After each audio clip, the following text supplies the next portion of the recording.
এটা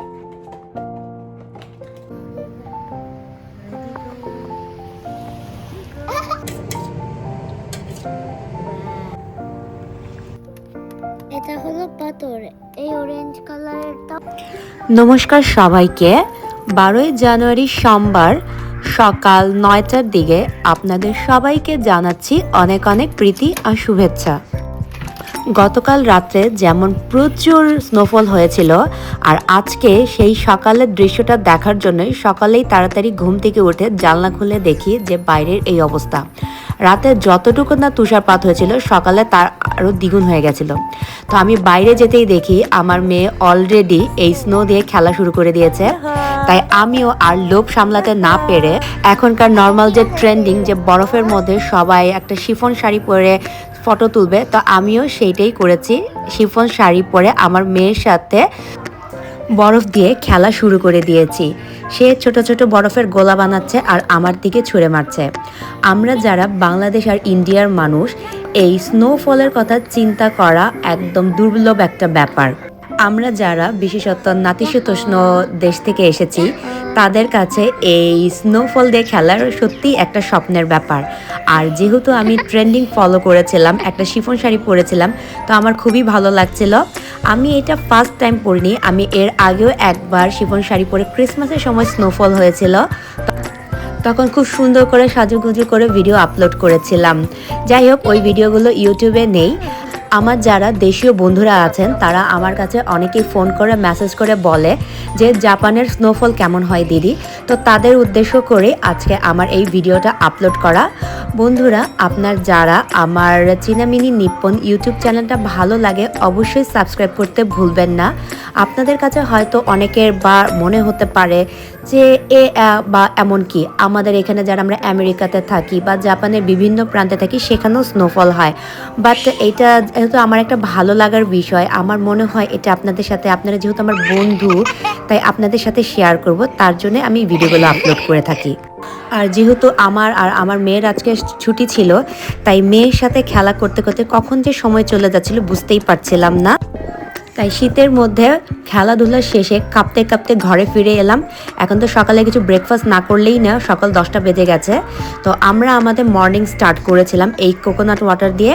দুজনেই এক কাপ একটু কোকোনাট ওয়াটার খেয়ে নিলাম। আর কোকোনাট ওয়াটার যাদের বিশেষ করে ডিহাইড্রেশনের প্রবলেম থাকে, তাদের জন্য এটা খুবই উপকারী। আমরাও বেসিক্যালি সকালবেলা যেহেতু ঘুম থেকে উঠেছি, অনেকক্ষণ জল টল খাওয়া হয়নি, তাই ফার্স্টে আমরা কোকোনাট ওয়াটার দিয়ে স্টার্ট করলাম। আর আজকে যেহেতু স্নোফল হয়েছিল, তো সকালের মেনু কি বলেন, কিছুটা স্পেশাল না হলে কি চলে? তাই আমি অন্য দিক চিন্তা না করে ফার্স্টে বসিয়ে দিলাম চায়ের জল। আর আমার মেয়ের পছন্দের একটা ব্রেকফাস্ট হচ্ছে ফ্রেঞ্চ টোস্ট। তো সে আজকে বলল যে মাম্মা, আজকে আমার স্কুল যেহেতু বন্ধ, আজকে আমি তোমাকে হেল্প করব। তাই আজকে মা মেয়ে দুজনে মিলে বানিয়ে নিলাম ফ্রেঞ্চ টোস্ট। চলুন কিভাবে ফ্রেঞ্চ টোস্ট বানানো যায় তার উপকরণ আপনাদের সাথে শেয়ার করি। এই তো খুব অল্প সময়ে, খুব অল্প উপকরণ দিয়ে আপনারা খুব সুস্বাদু ফ্রেঞ্চ টোস্ট বানিয়ে নিতে পারেন।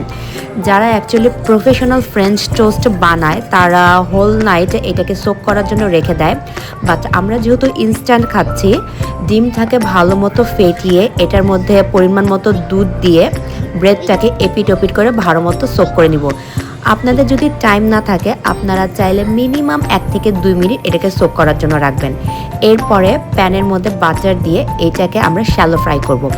আর যারা যদি মনে করেন ডিপ ফ্রাই খাবেন, তারা ডিপ ফ্রাইও খেতে পারেন। এই তো আমার মেয়ে আমাকে খুব হেল্প করছিল। আর যেটা বিশেষ করে একটু গরম ব্যাপারটা থাকে, ওইটা আমি ওকে হেল্প করে দিচ্ছিলাম। এত ছোট্ট একটা মানুষ, তারপরে কত সুন্দর করে কোনো কিচেন মেসি না করে এই ফ্রেঞ্চ টোস্ট বানিয়ে নিচ্ছিল। এখন যদি সিরিয়াসলি আমি যদি ঢাকায় থাকতাম, তাহলে আমি ঢাকার পরোটা, হালুয়া, তরকারি, বুটের ডাল, এগুলো বিশেষ করে পুরান ঢাকার কিছুক্ষণের যে বুটের ডাল আর সবজি, ওয়াও, জাস্ট ওয়াও, ওইটা আমার কথা আজকে খুবই মনে পড়ছিল। বাট যেহেতু আমি জাপানে, ওইটার কথা চিন্তা করেও লাভ নেই, তাই আমি এখানকার যে উপকরণ আছে ওটা দিয়েই খুব সুন্দর একটা ব্রেকফাস্ট বানিয়ে নিচ্ছিলাম। আর এই যে আমার মেয়ে বলল যে শীতের মধ্যে গরম গরম কর্ন স্যুপ খাবে, তাই কোনো ঝামেলা ছাড়া যে ইনস্ট্যান্ট কর্ন স্যুপের প্যাকেট এখানে জাপানের বিভিন্ন সুপাতে আপনারা চাইলে পাবেন, এটা নিয়ে এক প্যাকেটের মধ্যে একটা কাপের মধ্যে গরম জল দিয়ে জাস্ট গুলিয়ে নিলেই কর্ন স্যুপ রেডি। তো ওর জন্য এইটা বানাচ্ছিলাম। আর ওর ব্রেকফাস্ট হতে হতে আমি নিজের ব্রেকফাস্টের জন্য একটু প্রিপারেশন নিচ্ছিলাম। আমি যেহেতু কর্ন স্যুপ খাবো না, তাই আমার জন্য একটা ক্যাপুচিনো বানাচ্ছিলাম, বাট উইদাউট সুগার। আমি অ্যাকচুয়ালি কফি খুব পছন্দ করি, বাট এর সাথে চিনি দেওয়া একদমই পছন্দ করি না। জাস্ট বেশি কিছু না, একটুখানি কফির পাউডার, একটু দুধ দিয়ে বিটারে ভালো মতো বিট করে এটার মধ্যে গরম জল দিয়ে বানিয়ে নিয়েছিলাম এই সুস্বাদু কফি। আপনাদের যাদের কাছে এই কফি বিটার নেই, এতে কোনো নো প্রবলেম, আপনারা চাইলে স্পুনের সাহায্যে বা ফর্কের সাহায্যে খুব ভালো মতো কফি বিট করে নিতে পারেন। আর এই বিটারটার সাহায্যে কফি বিট করলে একটা সুবিধা হয় কি, খুবই একটা ফোমি ভাবটা চলে আসে। যাই হোক, এরপর আমার মেয়ের ব্রেকফাস্টের সাথে একটু হানি গার্নিশ করে সাথে একটু বানানা আর ইয়োগার্টও দিয়েছিলাম, বিকজ বাচ্চাদের জন্য দই আর কলা খুবই উপকারের। কিন্তু আমার মেয়ে যেটা খেতে চায় না, যেহেতু আজকে ওর সাথে আমার ডিলিংস হয়েছে, বিকালে ওকে নিয়ে আমি বিভিন্ন স্টিক আর সিল কিনে দিব, তাই ও আজকে এগুলা খাওয়ার জন্য রাজি হয়েছে। এই তো আমার ফোমিং কফিও রেডি, আর একটু বিট করে এখন আমি সকালে ব্রেকফাস্টে সেরে নিব। এই তো এটা ছিল আমার সকালের ব্রেকফাস্ট। আমিও কফির চুমুকে চুমুকে এনজয় করছি এই স্নোফল। ভিউয়ার্স, আপনারা সবাই ভালো থাকবেন, সুস্থ থাকবেন, আর স্নোফলে অবশ্যই সেফলি ড্রাইভ করবেন।